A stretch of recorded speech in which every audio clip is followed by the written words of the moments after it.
Yeah, so one of the very first decisions someone makes when they graduate from college or start their first time career is normally they get told about this 401k and they get offered to participate in the plan, and most people don't know anything about what is the 401k, how does it work. And so one of the key things to consider before deciding whether or not to use a 401k as your primary savings vehicle is consider the long-term tax implications that come from it. It's critical to understand if you use a 401k or any type of tax deferred account, when you put the money into that account, you're taking a tax deduction up front. And you're kind of handcuffed with Uncle Sam. You shook his hand and said, I take the tax deduction now and I agree to pay you back later whenever I take the money out. So some of those long-term key tax implications would be remembering, oh yeah, I took a tax deduction way back when I started this, and now that I'm retired and I'm going to take a withdrawal, that's taxable ordinary income, just like I'm being paid that check from a job. And that's going to affect your Social Security tax, whether or not you have additional taxes there. It's also going to affect your Medicare premium every year. It's based on what your earned income is for each year. So that's a key thing to remember. Another thing is there's all kinds of special withdrawal rules that come with 401ks. For instance, unless you take money out as a loan, most people just take it as a distribution. If it's before age 59 and a half, that is not only federally and state taxable, if you have state taxes where you live, there is also a 10% federal penalty imposed on any distribution before age 59 and a half. That can be a big deal. Now, there's a few exceptions, death, disability, first-time home buyer, but outside of that, most of the time that's not the case. We get in a pinch, we need money. If we don't have savings somewhere else, we'll go reach into the 401k and take a distribution. So it's, remember, under age 59 and a half, it's taxable. There's also a 10% penalty. But there's another thing. If you take that distribution directly to yourself, if you say, hey, I need $20,000, it is mandatory from a 401k that 20% immediately goes to the federal government as a mandatory withholding. So if you need 10 grand, you're going to have to take out more than 10 grand because they're going to hold out 20% of that and send off for taxes. So got to keep in mind the tax implications and all those withdrawal rules. Now, there's that younger withdrawal rule, age 59 and a half and younger. There's also an older withdrawal rule we've talked about a lot.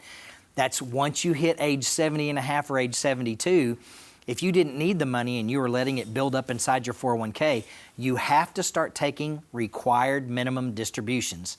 Now, there's a mathematical formula. It's called the lifetime table. They look at that, your balance on December 31st of every year and say, okay, you've hit the magic number of 70 and a half or 72. You've got to start taking that required minimum distribution, and that is taxable because it comes from a tax-deferred account. If you don't need the income, there's not a way to stop that unless you do some other savvy tax moves, so that's one of the things to keep in mind there. Another thing is, think about your overall option for retirement savings. The 401k is not the only option that's out there. And for a lot of people, they'll sign up for their 401k, and then they'll think, oh, I'm going to buy Google and Amazon and all these stocks and do all these different things, and then they realize, oh, I've only got 5 or 6 options inside this 401k. I can't do all those things. So there are other types of vehicles that you can use to contribute to that can give you more options. So make sure you look at all the options before you get pigeonholed into just one thing.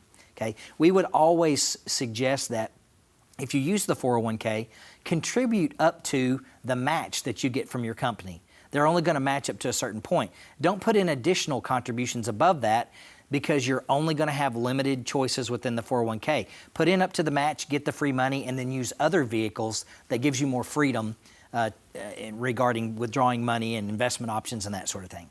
Last thing is research the fees that are involved. So currently, 40%, it's estimated that 40% of all Americans have no clue how much they're paying in 401k fees and advisor fees. They just have no idea. They get their statements, they don't understand them.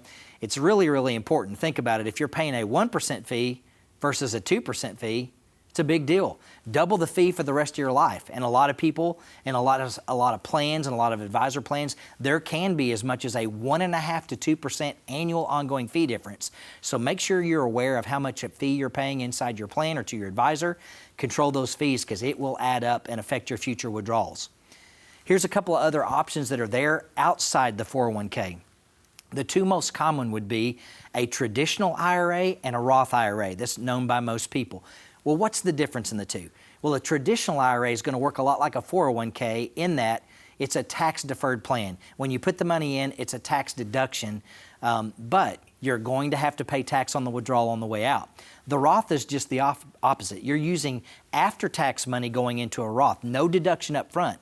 But the beauty to the Roth is all of the contributions, all of the earnings, interest, when you pull the money back out, it's all tax-free. You never report it, and there is no required minimum distribution on a Roth. So some key things to keep in mind when you think about, well, do I use a 401k, an IRA, or a Roth? Have a handy chart with you, or make sure that you are working with a qualified professional who can say, hey, here's the contribution limit for 2022 for your 401k, for your Roth and your IRA. You might be self-employed and have an SEP IRA, self-employed pension IRA, or a simple IRA. And there are contribution limits on those. And then also things like a Roth, there's actually earning limits. As an individual for a spouse, you can make too much money to contribute to a Roth. So it can get very confusing. That's why you need to make sure that you're working with a qualified financial professional who knows all the ins and outs, all the rules that go with 401ks, IRAs, TSPs, 403bs. And if you need more information regarding something like that, you can always go to our website, www.guaranteedsafemoney.com. We talk about all these things in financial planning on our site.